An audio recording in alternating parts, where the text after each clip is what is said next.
한 주간 동안 평안하셨습니까? 네, 새벽 토요일 아침에 함께 뵐 수 있고 또 여러분들과 함께 예배할 수 있는 것이 큰 기쁨이고 감사의 제목입니다. 아침마다 이렇게 오셔서 함께 예배할 수 있는 귀한 동역자들, 또 믿음의 식구들이 있다는 것이 얼마나 감사한 일인지 모르겠어요. 여러분도 서로 감사하시죠? 아멘. 예, 진짜 그런 의미에서 우리 토요일날 옆에 잘 안 앉아 계시지만 멀리 계신 분한테 마음으로 저랑 같이 함께 예배해 주셔서 감사합니다. 이렇게 얼굴 보고 한번 인사하시기 바랍니다. 이렇게. 또 큰 소리로 또 멀리 얘기하기는 또 좀 쑥스럽잖아요. 옆에 안 계신데, 그래서 마음으로. 오케이. 하나님의 뜻을 따르는 리브가의 결단이라는 제목이 붙어 있습니다. 오늘 리브가가 이 하나님의 계획과 섭리에 아주 적극적으로 순종하면서 결단하는 모습을 통해서 우리가 또 배울 교훈들이 있으리라고 믿습니다. 54절에서 56절 처음에 우리 이 첫 부분, 오늘 읽은 본문의 첫 부분에 보면 지금 아브라함의 종이 얼마든지 이 라반의 집에, 그 리브가의 집에 좀 여유를 갖고 거하면서 대접도 받고 휴식도 취하고 에너지도 충전해서 다시 먼 길을 돌아갈 수 있었을 것입니다. 그런데 이들은 하루 저녁만 딱 머물고 그 아침에 54절에 보니까 이에 그들 곧 종과 동행자들, 이제 아브라함의 종과 같이 온 사람들이요, 이 사람들이 먹고 마시고 유숙한 다음에 아침에 일찍이 일어나 그가 이르되 나를 보내어 내 주인에게로 돌아가게 하소서. 아침에 일찍이 일어나서 간다는 것은 마음의 의지와 결단을 표현하는 거잖아요. 아브라함도 여러분 그 이삭을 바치러 갈 때에 아침 일찍 일어나서 짐 챙겨가지고 산으로 올라갔습니다. 아침에 일찍 일어났다는 것은 내가 이제 결단하고 가겠다라는 거예요. 물론 중동 지방이 덥기 때문에 빨리 해가 뜨기 전에 아침에 일찍이 출발하는 것이 더 좋을 수도 있다라는 생각을 할 수도 있습니다.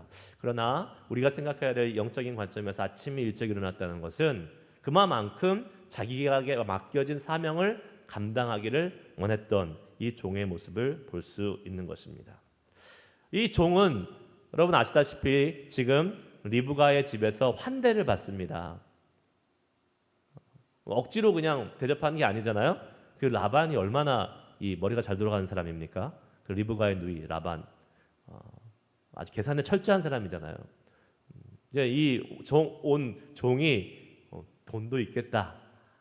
자기 누이 그 리브가에게 막 장신구도 주잖아요. 폐물도 주고. 딱 보니까 이 사람 대접할 만하다. 잘 대접해야지. 그래서 더 많이 얻어내야지 하는 마음이 더 있었을 거예요, 아마. 그래서 사실 이렇게 아침에 가겠다고 하니까 뭐라고 얘기합니까? 55절. 리브가의 오라버니가 라반이 그의 오라버니와 그의 어머니가 이르되 이 아이로 하여금 며칠 또는 열흘을 우리와 함께 머물게 하라. 열흘 동안 대접하기를 원했어요. 물론 딸을 보내야 되는 아쉬움도 있었겠지요. 동시에 또 이 사람을 잘 대접해서 뭔가 얻어먹으리라 하는 그러한 마음의 욕심이 있었지 않았을까라는 생각을 해보게 돼요. 물론 얼마든지 즐길 수 있는 상황입니다. 이 지금 아브라함의 종에게 허락된 상황이에요. 누릴 수 있는 상황이잖아요. 멀리서 왔고 또 다시 먼 길을 가야 되고 그러기에 좀 쉬고 여유를 갖고 대접받는다고 해서 누가 뭐라고 할 사람 아무도 없었습니다. 그런데 종은요 어떻게 합니까? 곧바로 가기로 결정을 합니다. 무엇이 그를 그렇게 만들었어요? 무엇이 그를 이렇게 드라이브하고 있습니까? 무엇이에요? 그의 사명이에요. 그의 임무, 주인으로부터 받았던 그의 사명이 그를 이렇게 만들고 있는 것입니다. 주인에게서 받은 사명이 뭐예요? 아들, 이삭의 아내를 빨리 구해와라. 너의 사명은 그거다. 주인에게서 받은 사명이 있었고 그 사명을 소중히 여겼기 때문에 이 종의 우선순위는 뭐였어요? 자기에 맡은 사명이었습니다. 계속 보잖아요. 우리 새벽기도를 통해서 봤듯이 이 종의 관심은 다른 게 없었어요. 내가 주인의 말대로, 주인의 명령대로 그 주인의 아들 이삭의 아내를 구해서 가는 것이 나의 가장 우선순위다. 뭐 먹고 마시고 자고 얼마든지 할 수 있었지만 그것이 우선순위가 아니었어요. 여러분, 우리 그리스도인들도 사명자들이죠. 우리의 주인 대신 주님으로부터 받은 사명이 다 있습니다. 그렇게 부르심을 받은, 어떻게 보면 소집된, 징집된 자들이 우리 그리스도인들이에요. 군대에 징집되는 것은 사실 유쾌한 일이 아니지만, 군대 안 갔다 오신 분들 잘 모르시죠? 군대에 징집되는 거는 너무 기뻐, 나 군대 가게 됐어, 이런 사람 한 명도 없잖아요. 하지만 내가 정말로 부르심을 받을 징집될 자격이 없음에도 불구하고 나를 불러주신, 사도 바울이 얘기한 것처럼 나를 선하게 충성되이 여겨서 나에게 직무를 맡겨주신 그 하나님의 은혜에 감사하면 그 징집이 얼마나 기쁜지 모릅니다. 그리고 그 부르심을 받고 징집을 당해서 군사로 모집된 자들을 향해서 사도 바울은 뭐라고 얘기합니까? 디모데 후서 2장 4절 말씀을 같이 읽습니다. 시작. 병사로 복무하는 자는 자기 생활에 얽매이는 자가 하나도 없으니 이는 병사로 모집한 자를 기쁘게 하려 함이라. 아멘. 자, 사명을 받은 자, 임무를 받은 자, 부르심을 받아서 해야 될 일이 있는 자는 어떻게 해요? 자기 생활에 얽매이는 자가 아니라는 거예요. 부르심을 주신 자, 모집한 자를 기쁘게 하는 것이 그의 사명이라는 것입니다. 우리의 사명이라는 것이에요. 자, 여러분은 사명자십니까? 아니십니까? 모르겠어요? 예.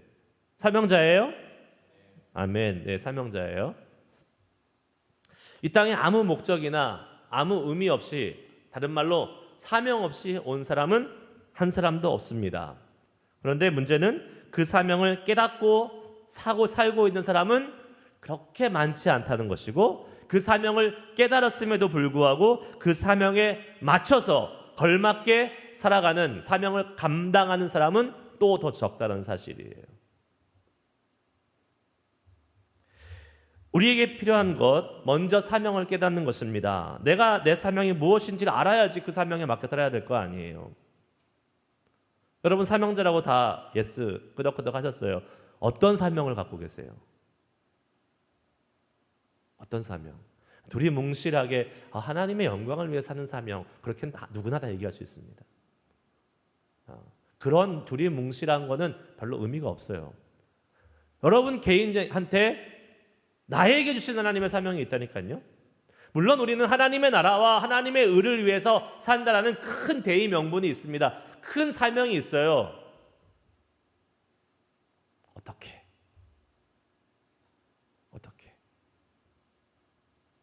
구체적인 사명을 우리 한 사람 한 사람에게 주신다라는 사실이에요. 저는 하나님의 나라와 하나님의 의를 이루기 위해서 어떤 사명을 주셨어요? 목사의 사명을 주셨어요. 교회를 섬기고 교회를 돌보고 말씀을 전하고 그 사명을 주셨어요. 여러분에게는 그 사명은 안 주셨잖아요. 그러니까 앉아 계신 거 아니에요. 그 사명을 받았었으면 올라오셔야죠. 하지만 다른 사명이 있잖아요. 여러분이 있는 가정에서, 여러분이 있는 직장에서, 또 여러분이 살고 있는 네이버후드 커뮤니티에서 사명이 다 있어요. 그리고 그 사명은 다 다릅니다. 달라요. 그 사명을 빨리 캐치하고 빨리 깨닫고 그 사명대로 살아가는 사람이 인생을 낭비하지 않고 값진 그리고 영광스러운 인생을 살 수 있는 것입니다. 너무 두리뭉실하게 그냥 제너럴하게 하나님의 영광을 위해서 나는 부르심을 받았어, 여기서 끝이면 그래서 so what? 어떻게 할 건데요? 다시 한번 이 아침에 기도하시면서 나에게 주신 하나님의 특별한 사명이 무엇인가? 그것을 깨달을 수 있기를 축복합니다.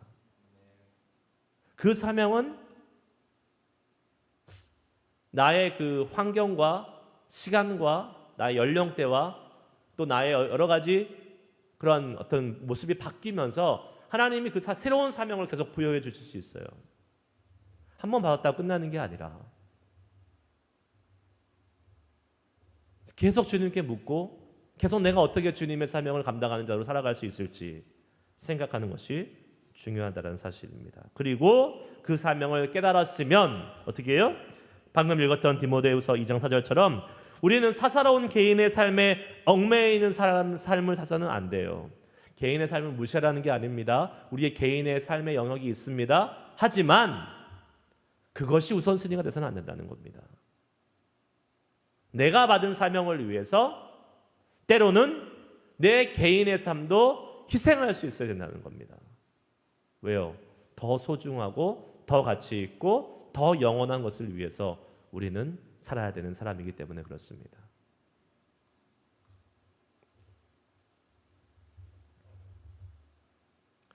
우리는요, 종종 우리가 믿음의 사람인데 우리의 사명을 잊어버릴 때가 많이 있어요.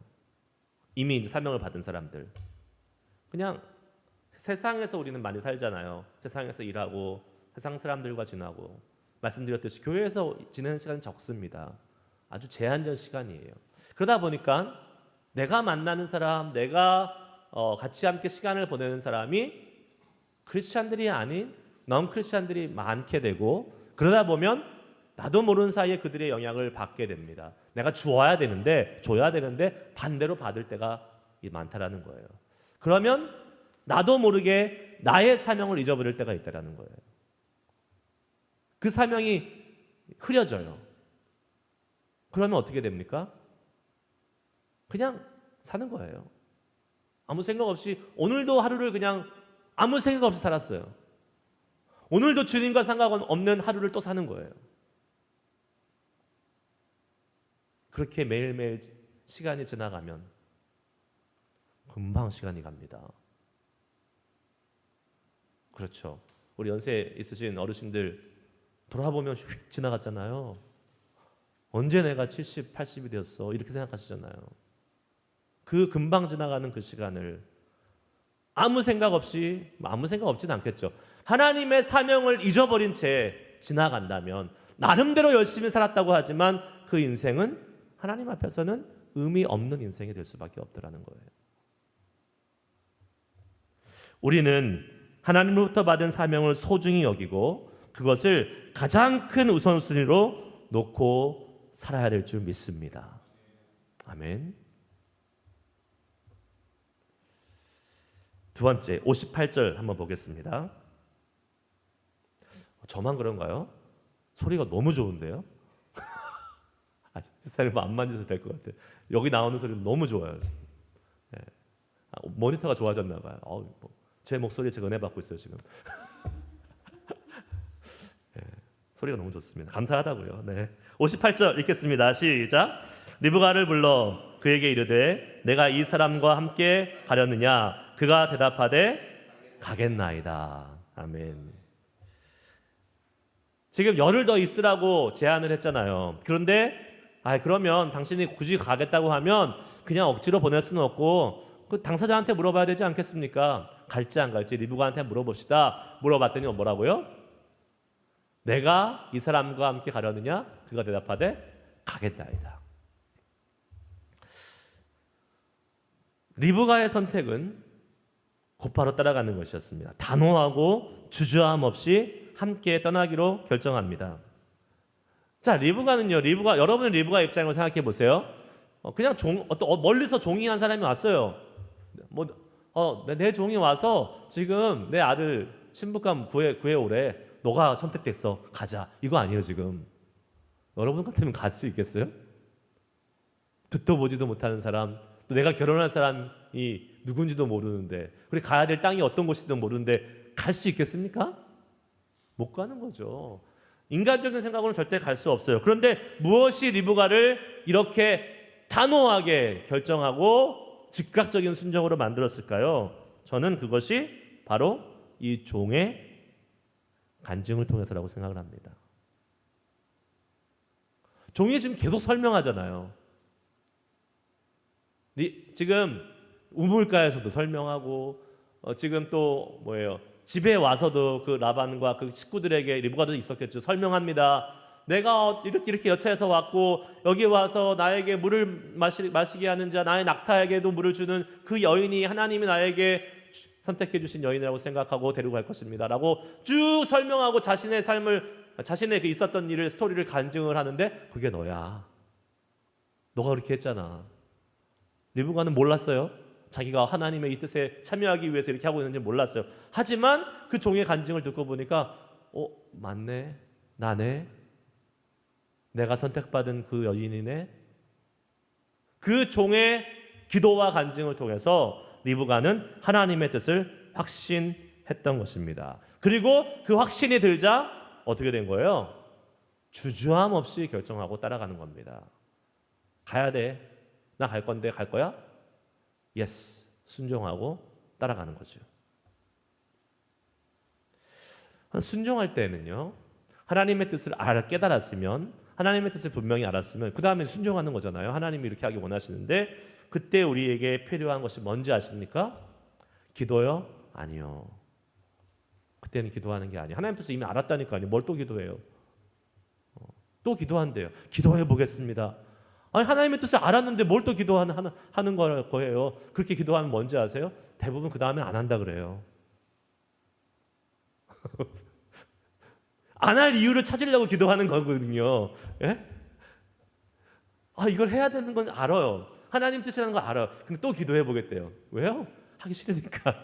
못할 것 같으니까. 어떻게 해서든지 이유를 찾아내야 되니까 기도한다는 거예요. 하나님의 뜻인 줄 알았으면 그 다음엔 기도할 필요가 없습니다. 그 다음에 뭐예요?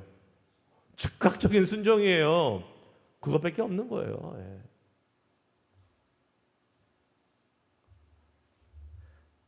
하나님의 뜻을 깨달아 알게 되면, 리브가처럼 깨달아 알게 되면 그 다음엔 순종합니다. 리브가가 저 기도해 볼게요.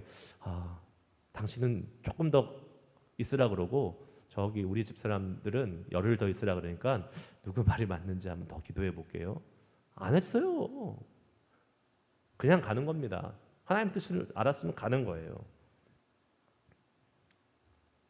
즉각적인 순종을 하기 위해서 근데 우리에게 필요한 것이 있습니다. 그게 뭐예요? 뭐예요? 믿음이에요. 믿음. 하나님의 뜻인 줄 알았고 하나님의 계획을 알았고 하나님의 섭리를 알았으면 우리에게 필요한 것이 믿음이라는 거예요. 왜요? 하나님의 뜻을 알았음에도 불구하고 여전히 보이는 건 없기 때문에 그렇습니다. 리브가가 지금 뭐가 보여요? 아무것도 안 보이죠. 그냥 멀리서 온 이 사람의 말만 믿고 가는 거잖아요. 아무것도 안 보여요. 그게 우리를 어렵게 만드는 거죠. 다들 알죠. 하나님의 뜻을. 하나님의 뜻에 순종하면 그것이 복된 길이고 하나님의 은혜와 복을 누릴 수 있는 길이라는 걸 알아요. 근데 왜 안 합니까? 눈에 아무것도 안 보여요 지금. 그러니까 발을 못 딛는 거죠. 그래서 믿음이 필요한 거예요. 그때 우리가 잘 아는 말씀 히브리서 1장 11장 1절 2절 말씀, 믿음은 바라는 것들의 실상이요 보이지 않은 것들의 증거니 선진들이 이로써 증거를 얻었느니라. 아멘. 여러분, 우리가 보이지 않는 그곳에 하나님의 가라고 하실 때에, 순종하라고 하실 때에 믿음의 발걸음을 못 떼고 있다면 믿음이 부족한 거죠. 없는 거죠. 그때에 뭐라고 얘기해요? 보이지 않는 것을 보면서 나아가라고 얘기합니다. 야, 어렵다. 보이지 않는 것을 어떻게 봐요? 네, 믿음의 눈으로 보는 거죠. 그러니까 비전이라고 얘기하는 것을 아직 있지 않는 것, 실현되지 않는 것을 비주얼라이즈 하는 것을 비전이라 그랬어요. 비전이라 그래요. 비전. 여기 우리가 지금 아무것도 안 보이잖아요. 근데 1년 뒤, 2년 뒤, 10년 뒤, 20년 뒤, 30년 뒤 있을 것을 보는 거예요. 믿음의 눈으로. 그게 비전이고 믿음인 것입니다. 그걸 갖지 않으면요, 아무리 하나님의 뜻을 알아도 쉽게 발걸음을 못 댑니다. 그게 우리의 연약한 모습이에요. 하지만 아브라함도 그랬잖아요. 너는 본토 친척 아비의 집을 떠나 내가 내게 지시할 땅으로 가라. 가봤어요? 안 가봤죠. 가서 정탐하고 왔어요? 아니요. 그냥 가라 그래요, 하나님이. 그럼 가는 거예요. 그냥 믿음으로 가는 거예요. 리브가도 비슷하잖아요. 가자. 이제 가야 돼. 열흘 더 있을래? 아니요. 지금 가겠습니다. 순종은 즉각적인 겁니다. 순종은 단호한 겁니다. 순종은 아주 뭐랄까요? 주저함이 없이 하는 것이 순종이에요. 여러분 한번 뒤돌아보세요. 여러분의 인생을. 어차피 순종을 했잖아요. 어차피 여러분의 인생을 보면 하나님의 그 계획과 하나님의 그 부르심 가운데 결국엔 다 순종해요. 그런데 질질질 끌려가서 순종하느냐? 아니면 내 발로 가서 순종하느냐의 차이인 거예요. 어떻게 하실 거예요, 여러분? 기왕 순종하는 거, 주님, 제가 하겠습니다. 야, 이리 와. 머리끄댕이 잡혀가지고 질질질 끌려와가지고 결국은 하긴 하는데 어렵게 순종하는 그러한 모습, 그런 모습은 안 좋아요. 63절 보겠습니다. 이때 이제 돌아갑니다. 그때 이삭이 부엘라헤로에서 왔으니 62절을 제가 읽고 있어요. 그가 네게브 지역에 거주하였더라. 스미라라. 63절. 이삭이 저녁 저물 때에 들에 나가 묵상하다가 눈을 들어 보매 낙타들이 오는지라. 이삭은 지금 저녁 때에 저물 때에 들에 나가 묵상했다라고 오늘 말씀이 기록하고 있습니다. 묵상하다가 눈을 들었어요. 이 말은 뭐 기도하다가 눈을 들었다라고 이야기를 해석을 합니다. 저물 때에, 날이 저물 때에 해가 뉘어 넘어가고 하루를 마감해야 될 그때 이삭은 기도했다라는 사람입니다. 했다는 것입니다. 기도의 사람이었어요. 이삭은 하루를 돌아보면서 뭘 기도했겠습니까? 뭘 묵상했겠어요? 하루를 돌아보면서 오늘 하루 하나님이 인도하신 그 하나님의 인도하심에 감사하는 기도, 그리고 내일 하루를 시작하며 또 하나님이 어떻게 인도하실 것을 기대하는 기도를 아마 드렸지 않을까 싶습니다. 받은 은혜에 감사하고 앞으로 주실 은혜를 기대하는 것. 여러분 이것이야말로 믿음의 가장 좋은 은혜이고 복입니다. 기본이죠. 사실 이것만 잘해도 우리 믿음 생활에 아무 문제 없어요. 받은 은혜에 감사하고 주실 은혜에 기대하는 것. 감사와 기대. 이게 믿음 아니겠습니까? 어떠한 사람에게 이러한 은혜가 풍성하게 주어진다고요? 묵상하는 자에게. 하나님의 은혜를 되씹어보고 하나님의 은혜를 추억해보고 그리고 그 믿음 가운데 그 은혜 가운데 다시 내일을 바라볼 수 있는 사람. 이삭은 묵상의 사람이었어요. 여러분 우리는 하루를 정리하는 시간을 반드시 가져야 됩니다. 여러분 어떠세요? 피곤하시죠? 하루 종일 열심히 일하시고 일 안 하시는 분이 열심히 노시다가 또 주무시기 때문에 노는 것도 피곤하고 일하는 것도 피곤하고 할 때 다 피곤해요. 그러다가 그냥 잡니다. 그런데 여러분 하루 저녁을 마무리하면서 하루를 마무리하면서 그 하루를 정리하는 시간은 참 중요한 시간이에요. 왜요? 하나님이 나의 삶에 어떻게 일하셨는지를 돌아보는 시간이기 때문에 그렇습니다.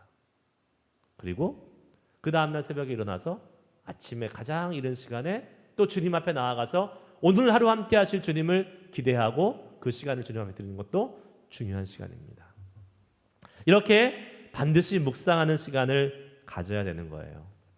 세상 사람들은 반성하는 시간을 가져라. 좀 너의 삶을 반성해라. 자기가 생각하기에 나 이거 잘못했으니까 고쳐야지. 이런 시간을 가지라는 게 아닙니다. 우리 믿음의 사람들은 하나님이 우리의 삶에 어떻게 일하셨는지, 하나님이 우리의 삶에 어떻게 역사하셨는지 그것을 되돌아보면서 감사하는 시간을 갖는 거예요. 물론 뭐 반성 안 하는 것보다 하는 게 낫겠지만 반성한다고 잘 바뀌지 않습니다. 우리 반성만 하고 끝나는 경우들이 되게 많은 걸 아시죠? 하나님의 은혜에 의지하는 게 더 훨씬 현명한 거예요. 하나님이 우리를 바꿔주시고 하나님의 은혜에 감사하는 사람, 그 사람은 우리의 삶을 다시 주님 앞에 맡기기 때문에 하나님의 은혜로 살아갈 수 있는 사람이 되는 것입니다. 바빠서 그럴 시간 없는데요. 바빠서 하루를 정리하고 믿음 안에서 돌아볼 시간이 없는데요. 그러하신 분들은 나는 지금 잘못 살고 있어요. 이렇게 얘기하고 있는 건 똑같은 거예요. 나는 지금 제대로 살고 있지 않아요. 라고 얘기하는 거랑 똑같습니다. 그렇다면 어떻게 해야 돼요? 고쳐야 되죠. 이삭처럼 묵상하고 하나님의 은혜를 계속 기억하는 감사하는 사람, 어떠한 은혜가 따라오는지 아십니까? 순종을 할 수 있는 믿음이 생기는 거예요. 어떻게 해요? 사실 이삭의 입장에서도요, 생판 모르는 여자랑 갑자기 결혼하라 그러면 그게 쉬운 일이겠습니까? 게다가 얼굴도 안 보여줬다 그랬어요. 오늘 너울로 가렸다 그랬어요. 얼굴도 안 보고 결혼하는 거 참 큰 모험인데 평생 살아야 되잖아요. 하루 보고 말 게 아닌데. 당시 뭐 문화가 그랬다고 치더라 하더라도 뭐 붙도 보지 못한 사람이 와서 이제 내 아내가 돼야 된다고 얘기하는데 이삭이 그거에 어떻게 순종할 수 있겠습니까? 하지만 이삭은 어떠한 사람이었다? 묵상하는 사람이었다.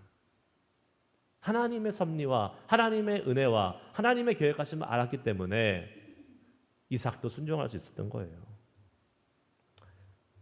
이삭이 리브가의 첫 만남에서 얼굴 보지 못했다고 말씀드렸습니다. 리브가가 가렸다 그랬어요. 아마 당시 문화에 의해서 그랬을 겁니다. 지금도 중동 사람들이 여자들은 다 가리잖아요. 아마 그래서 가렸는지 모르겠습니다. 그런데 그 여자와 결혼해야 된다는 겁니다. 이게 쉬운 일이었겠습니까? 아니죠.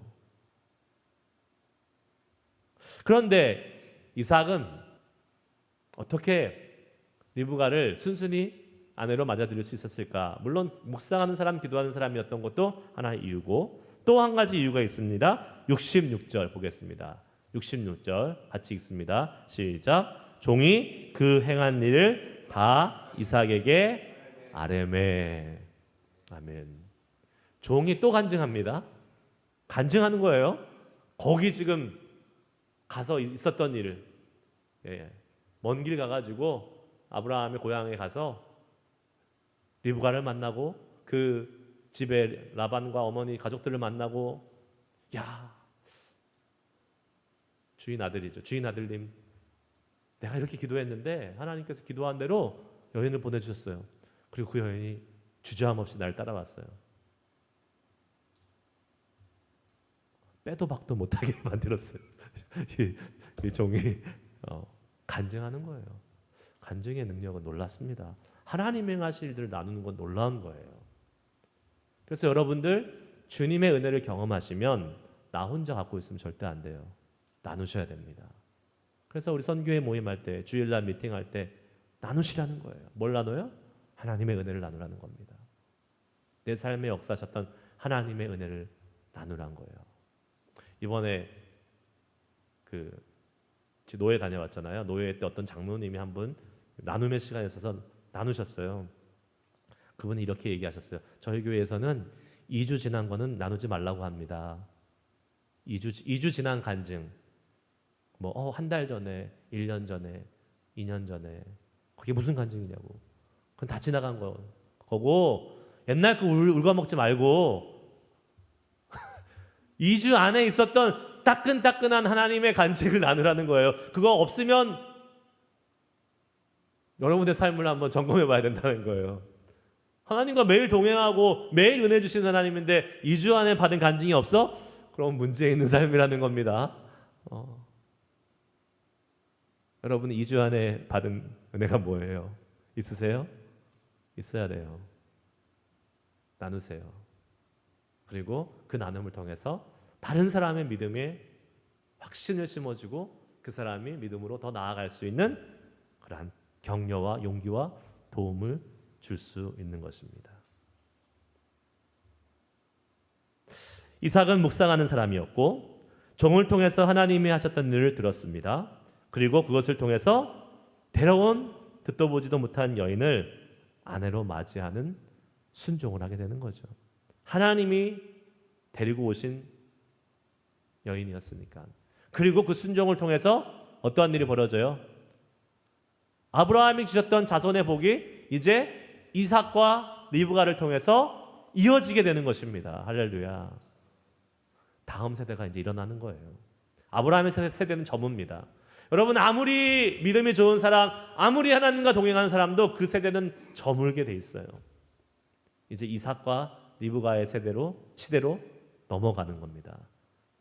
믿음의 세대, 믿음의 역사, 하나님의 역사는 세대를 이어가는 겁니다. 한 세대가 저물면 다음 세대가 등장하는 거예요. 그 믿음의 사람이 다시 일어나는 거예요. 이삭과 리브가를 통해서. 자, 이 결혼, 지금 하나님의 자손의 축복이 이삭과 리브가를 통해서 계속 이어지는 이 축복의 통로로서 사용받는 이삭과 리브가가 등장하고 이 사람들이 이 사명을 감당할 수 있었던 것은 바로 세 사람의 중요한 순종을 통해서 이루어집니다. 사명을 받고 먼 길을 가기에 주저함 없었던 아브라함의 종, 그리고 평소에 묵상하며 하나님과 깊은 교제를 해왔던 이삭, 그리고 주저함 없이 종을 따라서 가나안 땅으로 들어온 리브가. 이 세 사람의 적극적이고 즉각적이고 그 다음에 아주 뭐랄까요, 그냥 자기 스스로 힘으로 발런티얼리 하는 그 순종을 통해서 이루어졌다라는 사실입니다. 이제 아브라함의 세대가 저물고 새로운 이삭과 리브가의 세대가 일어납니다. 여러분, 우리의 세대는 저도 저물고 있다고 생각해요. 이제는 여러분은 더 많이 저물었어요.